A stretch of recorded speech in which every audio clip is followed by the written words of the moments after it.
Hello दोस्तों, मैं विजय भारद्वाज। आप सभी लोगों का हमारे यूट्यूब चैनल में बहुत बहुत स्वागत है।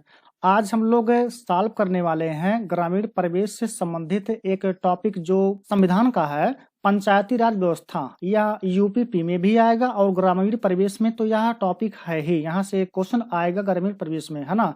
पहले हम लोग क्वेश्चन को सॉल्व करते हैं। ठीक, पहला क्वेश्चन है, भारतीय संविधान के किस भाग में पंचायती राज से संबंधित प्रावधान है?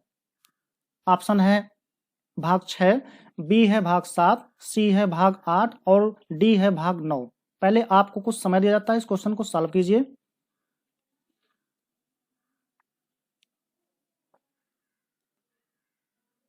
चलिए हम बताते हैं। ठीक, इस क्वेश्चन का आंसर होगा ऑप्शन नंबर डी, भाग 9। भाग 9 में बताया गया है पंचायती राज प्रणाली के बारे में। पंचायती राज प्रणाली के बारे में और अनुच्छेद 243 से 243 का से लेके 243 ड़ा तक 243 का से लेके 243 ड़ा तक बताया गया है भाग 9 में पंचायती राज प्रणाली के बारे में। अन्य पंचायती राज प्रणाली के बारे में बताया गया है 11वीं अनुसूची में। किस अनुसूची में? तो अनुसूची 11वीं में बताया गया है पंचायती राज प्रणाली के बारे में। ठीक, इस क्वेश्चन के अनुसार ऑप्शन नंबर डी सही होगा। दोस्तों, अगला क्वेश्चन है, भारतीय संविधान के किस भाग में नगर पालिकाओं से संबंधित प्रावधान किया गया है? ऑप्शन है पहला भाग 4 का में, बी है भाग 9 का में, सी है भाग 14 का में और डी है भाग 22। ठीक, तो पहले आप लोग इस क्वेश्चन का कमेंट बॉक्स में आंसर दें, उसके बाद उसको हम बताते हैं।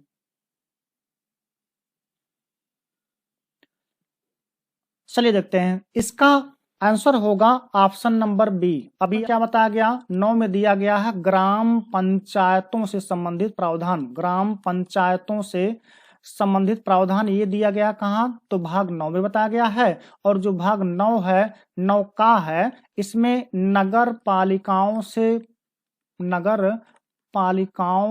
से संबंधित प्रावधान किया गया। किसमें? तो 9 का में। अनुच्छेद कौन सा है? तो अनुच्छेद है इसका अनुच्छेद 243 से लेके अनुच्छेद 243 ता से लेकर 243 छा तक, 243 ता से लेकर 243 छा तक भाग 9 में नगर पालिकाओं के प्रशासन के बारे में बताया गया है। तो इस क्वेश्चन के अनुसार ऑप्शन नंबर बी क्या होगा? सही होगा। भाग 4 का में क्या बताया गया है? मौलिक कर्तव्य। भाग 4 का में मौलिक कर्तव्य के बारे में बताया गया है, कर्तव्य के बारे में, और यह अनुच्छेद है अनुच्छेद 51 का। तो मौलिक कर्तव्य भाग 4 में है, अनुच्छेद 51 का में है। 14 का में क्या दिया गया है? 14 का में दिया गया है अधिकरण के बारे में। अधिकरण जिसको कहते हैं इंग्लिश में ट्रिब्यूनल्स, अधिकरण के बारे में बताया गया है भाग 14 का में। अनुच्छेद है 343 का से 343 खा तक, ये बताया गया है भाग 14 में अधिकरण के बारे में। और भाग 22 में क्या है? भाग 22 में दिया गया है हिंदी में प्राधिकृत पाठ और निरसन। हिंदी में प्राधिकृत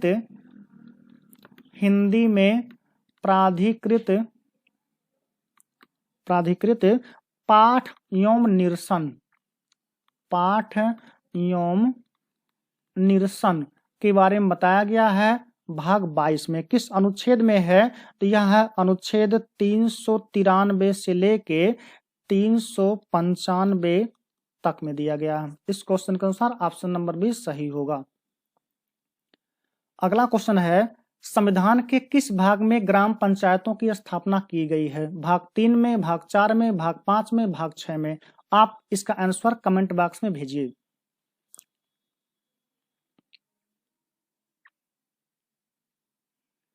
आइए देखते हैं, इसका आंसर होगा ऑप्शन नंबर बी, भाग 4। भाग 4 में क्या दिया गया है? तो जो भाग 4 है इसमें दिया गया है नीति निर्देशक सिद्धांत के बारे में। नीति निर्देशक सिद्धांत के बारे में दिया गया है बारे में दिया गया है भाग 4 में, और इसी में एक अनुच्छेद है, अनुच्छेद 40 या आर्टिकल 40। इसमें ग्राम पंचायतों की स्थापना की बात की गई है, ग्राम पंचायतों की स्थापना की बात की गई है। तो इस क्वेश्चन के अनुसार ऑप्शन नंबर 20 सही हो जाएगा। अच्छा, भाग 3 में क्या दिया गया है? भाग 3 में है मौलिक अधिकार, मौलिक अधिकार दिया गया है। मौलिक अधिकार भाग 3 में दिया गया है अनुच्छेद 12 से लेके 35 तक में। ठीक, भाग 5 में क्या है? भाग 5 में दिया गया है संघ सरकार के बारे में, संघ सरकार यानी विधायिका कार्यपालिका दोनों के बारे में, अनुच्छेद 52 से लेकर 151 तक। और भाग 6 में क्या दिया गया है? राज्य सरकार के बारे में बताया गया है। भाग 6 में अनुच्छेद कितना है? तो 152 से लेकर 237 तक है। अनुच्छेद 152 से लेके 237 तक में दिया गया है, राज्य सरकारों के बारे में बताया गया है। इस क्वेश्चन के अनुसार ऑप्शन नंबर 20 सही होगा।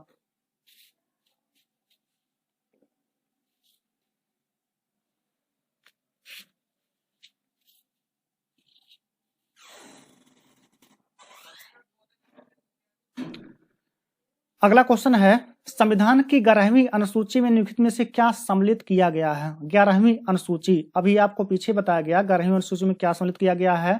ऑप्शन है राज्य के निश्चित सिद्धांत, दूसरा है पंचायतों का कार्यक्रम, तीसरा है मूल अधिकार और चौथा है मूल कर्तव्य। इसका आंसर आप कमेंट बॉक्स में लिख के भेजें, उसके बाद हम इसके बारे में डिटेल बताते हैं। चलिए देखते हैं। इसका आंसर होगा ग्राम पंचायतों का गठन। ग्राम पंचायतों को गठन की बात की गई है किसमें? तो अनुसूची 11 में। तो इस क्वेश्चन के अनुसार ऑप्शन नंबर बी क्या हो जाएगा? सही हो जाएगा। अगला क्वेश्चन है, पंचायती राज प्रणाली किस पर आधारित है? पहला ऑप्शन है सत्ता के केंद्रीकरण पर, दूसरा है सत्ता के विकेंद्रीकरण पर, तीसरा है प्रशासक व जनता के सहयोग पर, और चौथा है उपयुक्त सभी। इसका आंसर आप लोग दीजिए।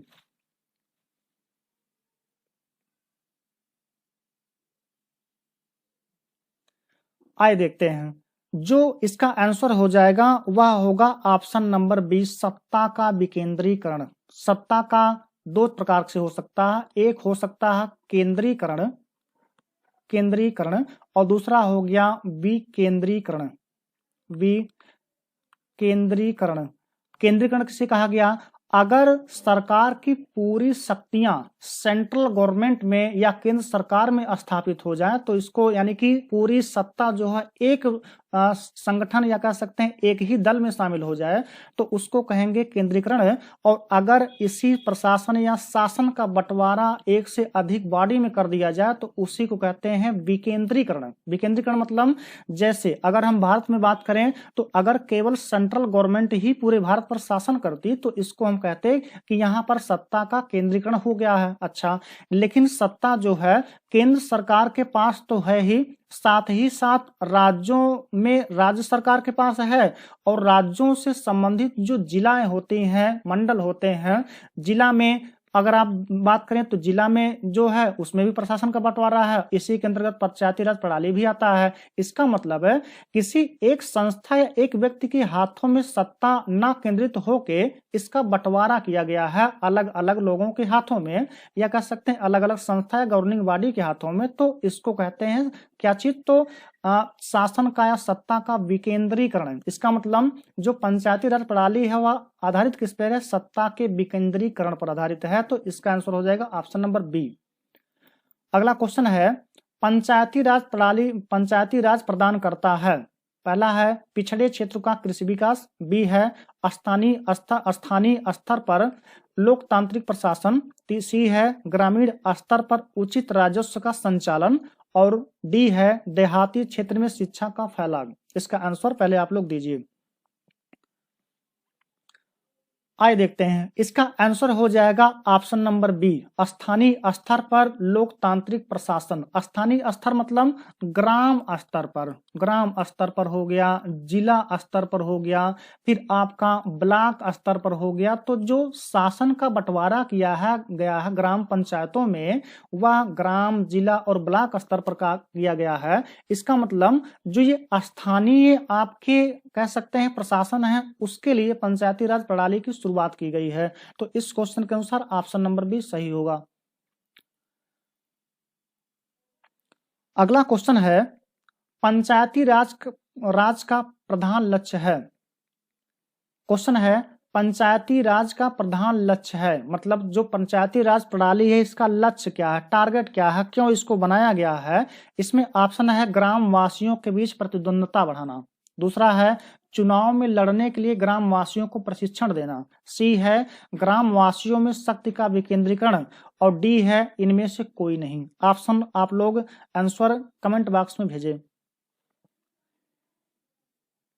आइए देखते हैं, इसका आंसर हो जाएगा ग्राम वासियों में शक्ति का विकेंद्रीकरण। जैसे कि अभी आपको पीछे बताया गया कि शासन के सत्ता के बंटवारा के लिए ग्राम वासियों में भी ग्राम पर ग्राम वासियों का शासन हो, इसलिए पंचायती राज प्रणाली को लागू किया गया है ना। तो इस क्वेश्चन के अनुसार ऑप्शन नंबर सी सही हो जाएगा, ना कि ऑप्शन नंबर ए हो जाएगा जिसमें लिखा गया ग्राम वासियों को प्रतिद्वंदता का करेंगे, क्या लाठी डंडा चलाएंगे, नहीं।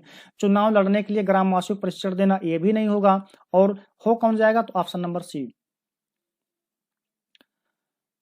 अगला क्वेश्चन है, 73वां संविधान संशोधन का संबंध किससे है। 73वां संविधान संशोधन का संबंध किससे है। पहला दिया है ऑप्शन मुद्रा विनिमय, बी है भारतीय रिजर्व बैंक, सी है पंचायती राज, और डी है वित्त आयोग। ठीक, पहले आप आंसर दीजिए उसको कमेंट बॉक्स में।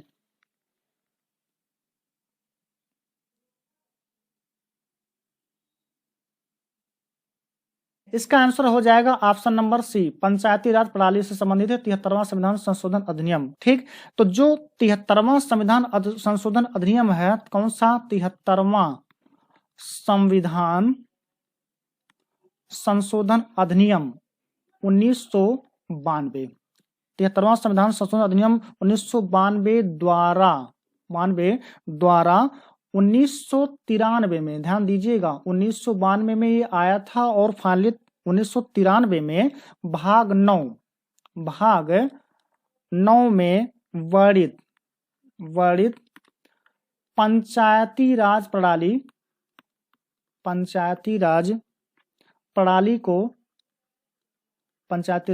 को 24 अप्रैल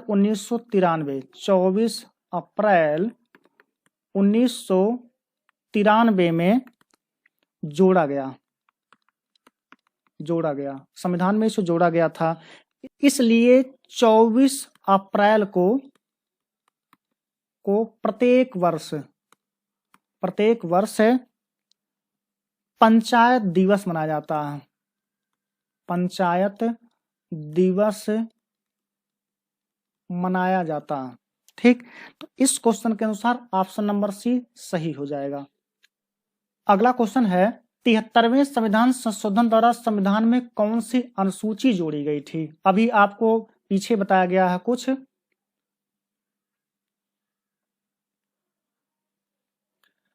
अगला क्वेश्चन है, 73वें संविधान संशोधन द्वारा संविधान में कौन सी अनुसूची जोड़ी गई। इसमें ऑप्शन है ए 9वीं, बी है 10वीं, सी है 11वीं, और डी है 12वीं अनुसूची। आप इसका आंसर कमेंट बॉक्स में भेजें।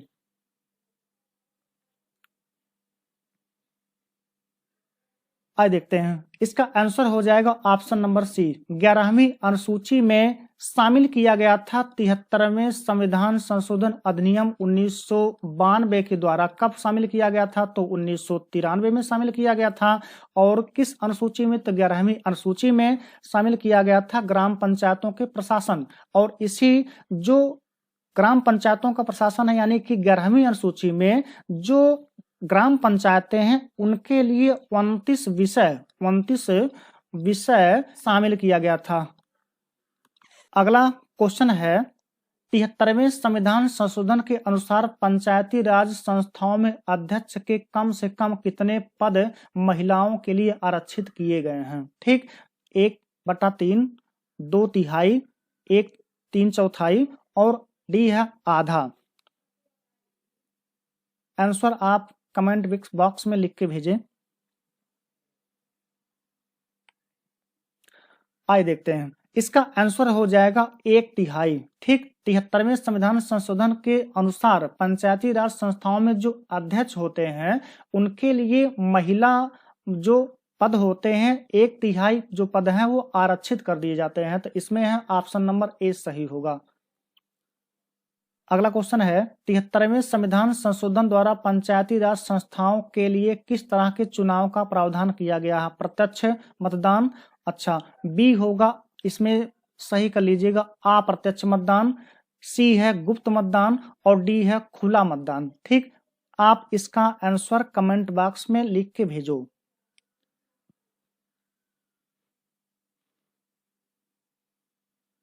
चलिए देखते हैं, इसका आंसर हो गया प्रत्यक्ष मतदान।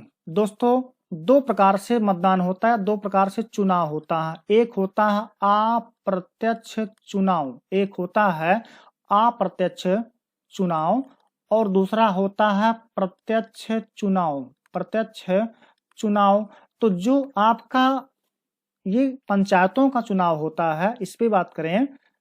अप्रत्यक्ष चुनाव क्या है? ऐसा चुनाव जिसमें जनता सीधे वोट ना दे, सीधे वोट ना दे, जनता के द्वारा चुने गए लोग वोट दें, तो इसको कहा जाता है अप्रत्यक्ष चुनाव।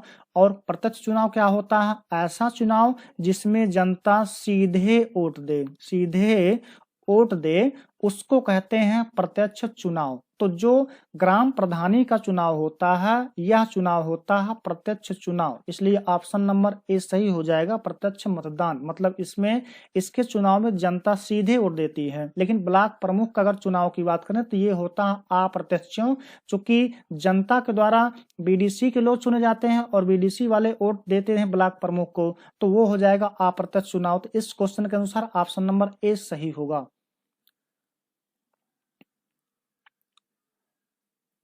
अगला क्वेश्चन है, पंचायत के विघटन के उपरांत निम्नलिखित में से कौन सी समय अवधि नए चुनाव कराने हेतु सही होगा?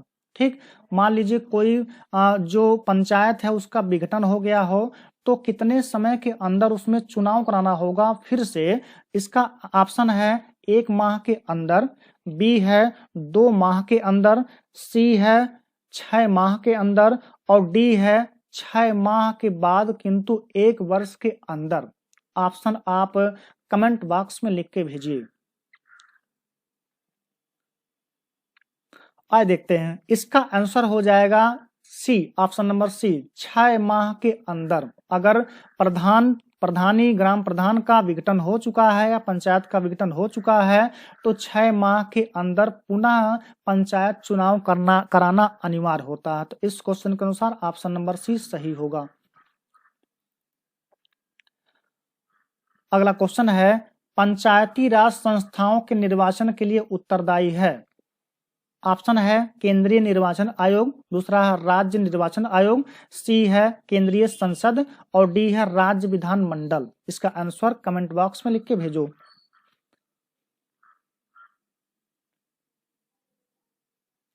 आइए देखते हैं, इसका आंसर हो जाएगा ऑप्शन नंबर बी, राज्य निर्वाचन आयोग। ठीक, तो जो लोकसभा राज्यसभा का चुनाव होता है इसमें तो केंद्रीय निर्वाचन आयोग भाग लेता है, लेकिन जो राज्यों में ग्राम पंचायतों का चुनाव होता है इसमें राज्य निर्वाचन आयोग क्या करता है? इसको निर्वहित कराता है, कह सकते हैं इसको चुनाव करवाता है राज्य निर्वाचन आयोग। तो इस क्वेश्चन के अनुसार ऑप्शन नंबर बी सही हो जाएगा।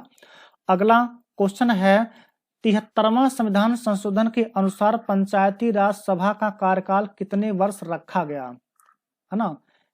73वें संविधान संशोधन के अनुसार पंचायती राज सभा का कार्यकाल कितने वर्ष के लिए रखा गया है? ऑप्शन है 2 वर्ष, बी है 3 वर्ष, सी है 4 वर्ष, डी है 5 वर्ष। कमेंट बॉक्स में भेजें। आइए देखते हैं, इसका आंसर हो जाएगा ऑप्शन नंबर डी। मतलब जो ग्राम प्रधानी का चुनाव होता है, या आप कह सकते हैं जो भी ग्राम पंचायतों का चुनाव होता है, उसमें उसका जो कार्यकाल होता है ग्राम पंचायत का, यह होता है 5 वर्ष का। 5 वर्ष के बाद पुनः क्या होगा, ग्राम पंचायतों के ग्राम प्रधान या अन्य व्यक्तियों का चुनाव होता है। तो इस क्वेश्चन के अनुसार ऑप्शन नंबर डी सही हो जाएगा। अगला क्वेश्चन है, 73वां संविधान संशोधन अधिनियम किस तिथि को लागू हुआ? 24 अप्रैल 1993, बी है 24 अप्रैल 1994, सी है 1 मई 1993 और डी है अभी लागू नहीं हुआ है। कमेंट बॉक्स में आप लोग अपने अपने अनुसार आंसर भेजिए। आइए देखते हैं, 73वां संविधान संशोधन अधिनियम आया कब था? तो यह आया था 1992 में। लेकिन इस अधिनियम को पूरी तरह से संविधान में जोड़ा कब गया? तो 24 अप्रैल 1993 में, है ना। तो इसका आंसर हो जाएगा ऑप्शन नंबर ए, 24 अप्रैल 1993। अगला क्वेश्चन है, भारत में पंचायती राज का आरंभ किया गया था। भारत में पंचायती राज का आरंभ किया गया था 1956 में, ऑप्शन है 1956 में, बी ऑप्शन है 1957 में, सी ऑप्शन है 1958 में और डी ऑप्शन है 1959 में। इसका आंसर आप कमेंट बॉक्स में लिख के भेजिए।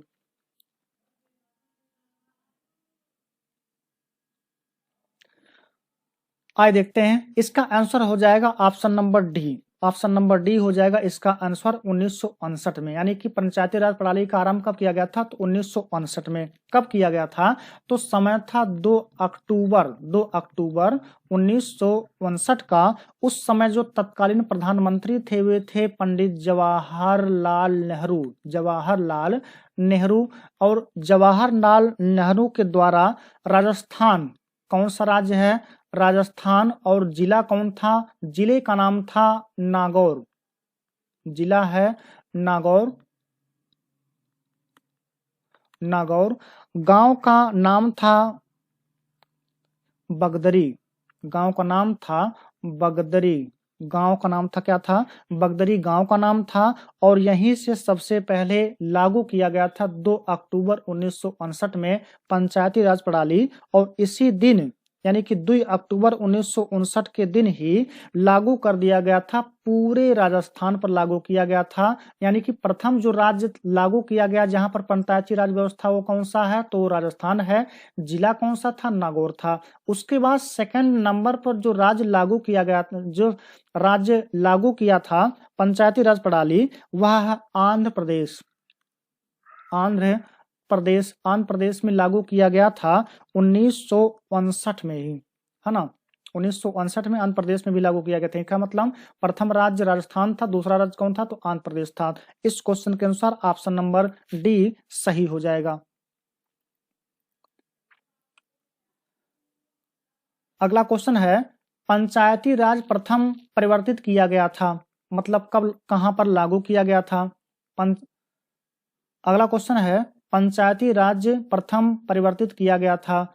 ऑप्शन है आंध्र प्रदेश, बी है उत्तर प्रदेश, सी है हिमाचल प्रदेश और डी है राजस्थान। इसका आंसर आप कमेंट बॉक्स में भेजें। आइए देखते हैं, इसका आंसर हो जाएगा राजस्थान। अभी आपको पीछे बताया गया कि राजस्थान का जिला था नागौर। नागौर जिले में सबसे पहली बार पंचायती राज प्रणाली लागू की गई थी। अगला क्वेश्चन है, भारत में सबसे पहले राजस्थान में पंचायती राज की स्थापना किस वर्ष हुई थी? भारत में सबसे पहले राजस्थान में पंचायती राज की स्थापना किस वर्ष हुई थी? इसका आंसर आप दीजिएगा कमेंट बॉक्स में। 1952, 1956, 1959 और 1960। अभी आपको पीछे बताया गया कि 1959 में सबसे पहले नागौर जिले में लागू किया गया था पंचायती राज प्रणाली। इसका आंसर हो जाएगा ऑप्शन नंबर सी।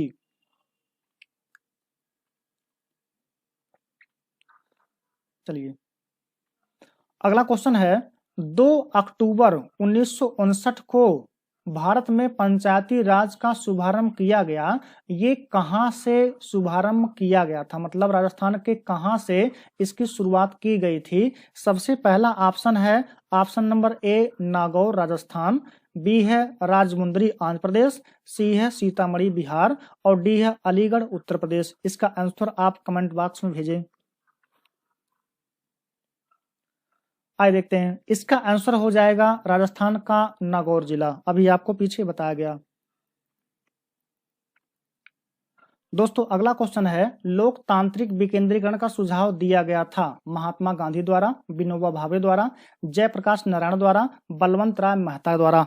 इसका आंसर आप कमेंट बॉक्स में लिखें।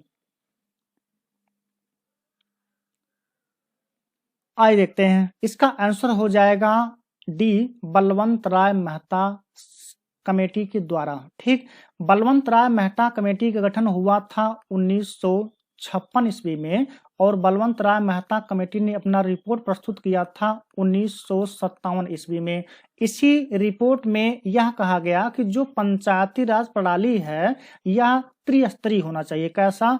तो त्रिस्तरीय होना चाहिए। इसमें 3 स्तरों बांटा। सबसे पहला कहा इन्होंने ग्राम स्तर, तो ग्राम स्तर पर इन्होंने कहा ग्राम पंचायत होना चाहिए और ब्लॉक स्तर पर या प्रखंड स्तर पर पंचायत समिति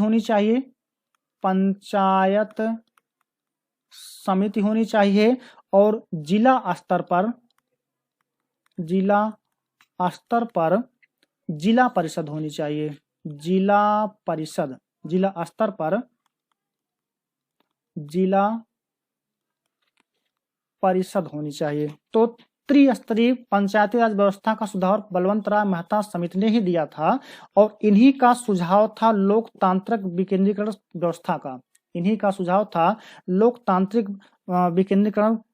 व्यवस्था का। ठीक, बलवंत राय मेहता को भारत के पंचायती राज व्यवस्था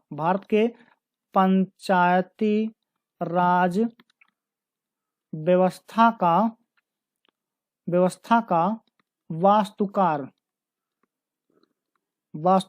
या शिल्पी कहा जाता है। वास्तुकार या शिल्पी कहा जाता है। तो इस क्वेश्चन के अनुसार ऑप्शन नंबर डी सही हो जाएगा।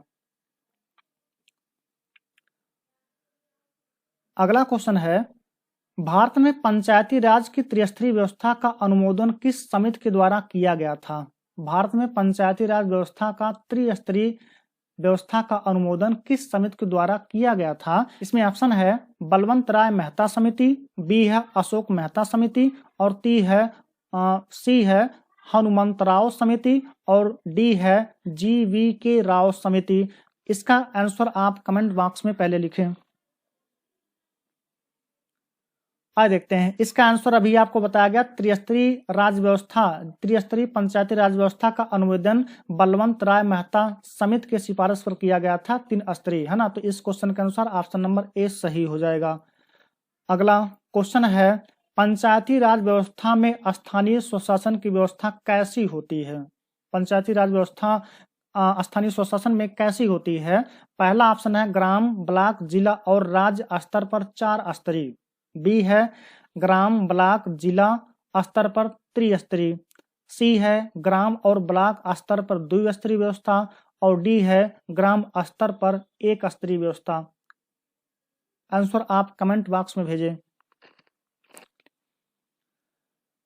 आइए देखते हैं, अभी आपको बताया गया कि बलवंत राय मेहता समिति ने अपने रिपोर्ट में त्रिस्तरीय पंचायती राज व्यवस्था की बात की है और उसी को भारत में लागू किया गया अधिकांश स्टेट में। जैसे ग्राम स्तर पर आपको बताया गया सबसे छोटा, उसके बाद ब्लॉक स्तर पर और लास्ट में सबसे ऊंचे स्तर पर पंचायती राज व्यवस्था का जो अंग है, भाग है, वह जिला स्तर पर। ठीक, तो उसे जो बलवंत राय मेहता समिति है उसके अनुसार त्रिस्तरीय होना चाहिए और वही सर्वमान्य है। तो इसका आंसर हो जाएगा ऑप्शन नंबर बी, ग्राम, ब्लॉक और जिला स्तर पर त्रिस्तरीय होना चाहिए। अगला क्वेश्चन है, पंचायती राज्य से संबंधित पंचायती राज से संबंधित समितियों को, अगला क्वेश्चन है पंचायती राज, इसमें ध्यान दीजिएगा ये आधा जा नहीं होगा, पंचायती पूरा जा हो जाएगा। पंचायती राज से संबंधित समितियों को कार्यक्रम से व्यवस्थित कीजिए और नीचे दिए गए उत्तर का सही चुनाव कीजिए। इसका मतलब जो समिति सबसे पहले आई उसके सबसे पहले, जो समिति सबसे बाद में आई उसको सबसे बाद में व्यवस्थित करना है ना। इसमें कूट दिया गया है। अच्छा, इस कूट को अगर देखें, इसमें सबसे पहले दिया गया है GV.K. राव समिति, और दूसरा है LM सिंघवी समिति, और तीसरा है BR मेहता समिति, और चौथा अशोक मेहता समिति। ध्यान दीजिएगा, कुल जो समितियां गठित की गई थी वो 5 समिति गठित की गई थी, और सबसे पहला यानी कि पहले स्थान पर जो था वह था बलवंत राय मेहता समिति। बलवंत राय मेहता समिति, और यह गठित किया गया था 1956 में। इसको आपको बताया गया कि इसने त्रिस्तरीय पंचायती राज व्यवस्था की स्थापना के बारे में बताया था। दूसरे नंबर पर जो गठित किया गया था वह था अशोक मेहता समिति। इसका नाम था अशोक मेहता समिति, और अशोक मेहता समिति गठित की गई थी 1977 ईस्वी में। और इसने क्या किया था, जो पंचायती थी उसको द्विस्तरीय रखने का सुझाव दिया, जिला स्तर पर और मंडल स्तर पर। जिला स्तर पर और किस पर, मंडल स्तर पर। मंडल स्तर पर तीसरी जो समिति थी वह जो समिति है वह PV.K. राव समिति, PV.K. राव समिति। और PV.K. राव समिति का गठन किया गया था 1985 ईस्वी में।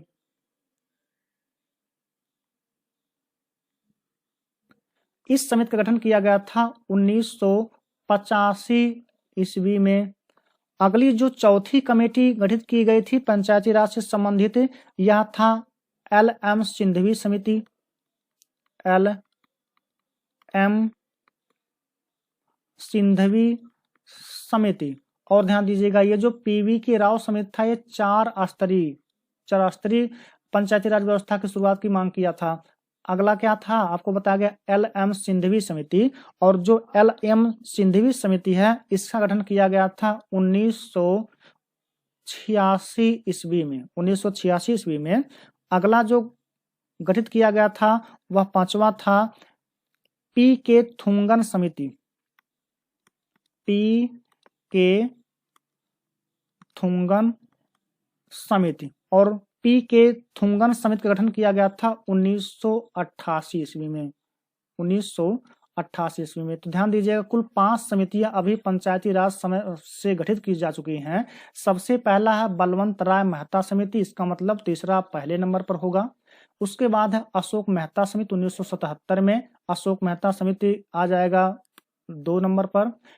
3 है PV.K. राव समिति, यहाँ पर GV.K. राव समिति दिया गया है, इसको ध्यान दीजिएगा वही चीज है, तो यहाँ पर तीसरे नंबर पर हो जाएगा। और LM सिंघवी समिति जो है यह बचा है किस नंबर पर, तो वह है चौथे नंबर पर। इसका मतलब इसमें देखें तो सबसे पहले कौन आएगा, तीसरा, फिर आएगा चौथा, फिर आएगा पहला, फिर आएगा कौन सा, पहले नंबर पर कौन है, तीसरा, फिर कौन सा है, चौथा, फिर कौन सा है तो पहला है, और कौन है, दूसरा। इसमें देखें तो ऑप्शन नंबर C दिख रहा है, 3, 4, 1 एवं 2। इसका आंसर हो जाएगा ऑप्शन नंबर C। अगला क्वेश्चन है, पंचायत चुनाव के लिए उम्मीदवार की न्यूनतम आयु सीमा होनी चाहिए। मतलब कोई व्यक्ति जो पंचायत का चुनाव लड़ रहा है उसकी न्यूनतम आयु कितने वर्ष होने चाहिए, तो इसका आंसर है C, ऑप्शन नंबर C, 21 वर्ष। ठीक दोस्तों, अगर आपको वीडियो पसंद आता हो तो वीडियो को लाइक कीजिए, शेयर कीजिए और चैनल को सब्सक्राइब करना ना भूलिए।